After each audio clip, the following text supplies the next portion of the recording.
મહેમદાવાદના વાત્રક નદી કિનારે સ્થિત એશિયાના સૌથી મોટા એવા ગણપતિ મંદિર શ્રી સિદ્ધિવિનાયક દેવસ્થાન મંદિરની સતત 13મી ભવ્ય રથયાત્રા યોજાઈ। આ રથયાત્રા સિદ્ધિવિનાયક મંદિરથી નીકળી ખાતરજ થઈ મહેમદાવાદ થઈ સાંજે મંદિરે પરત ફરી હતી। મહેમદાવાદના ધારાસભ્ય અર્જુનસિંહ ચૌહાણ દ્વારા આ રથયાત્રાનો પ્રારંભ કરવામાં આવ્યો હતો। ત્યારે ભગવાન જગન્નાથજીની 13મી ભવ્ય રથયાત્રામાં ધર્મરક્ષા સમિતિ અને સિદ્ધિવિનાયક સેવા સમિતિ મહેમદાવાદ દ્વારા સુંદર આયોજન કરવામાં આવ્યું હતું।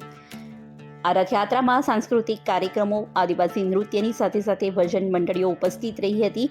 આ સાથે જ આસપાસના ગ્રામ્યજનો મોટી સંખ્યામાં અહીંયા દર્શનાર્થે ઉમટ્યા હતા। આ રથયાત્રામાં 400 કિલો મગનો પ્રસાદ, જાંબુ સહિતના પ્રસાદનું વિતરણ ભક્તોમાં કરવામાં આવ્યું હતું।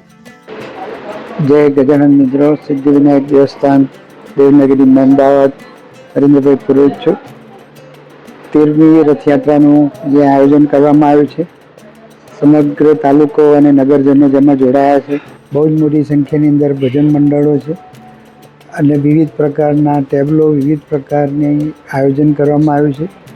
સાંસ્કૃતિક કાર્યક્રમો અને ડાંગ જિલ્લાની અંદરથી આદિવાસી નૃત્યોનું પણ સુંદર અહીંયા આયોજન કરવામાં આવ્યું છે। ગામની અંદર 8 કિલોમીટરથી મોટી આ રથયાત્રાનું આયોજન સુંદર રીતે કરવામાં આવેલું છે।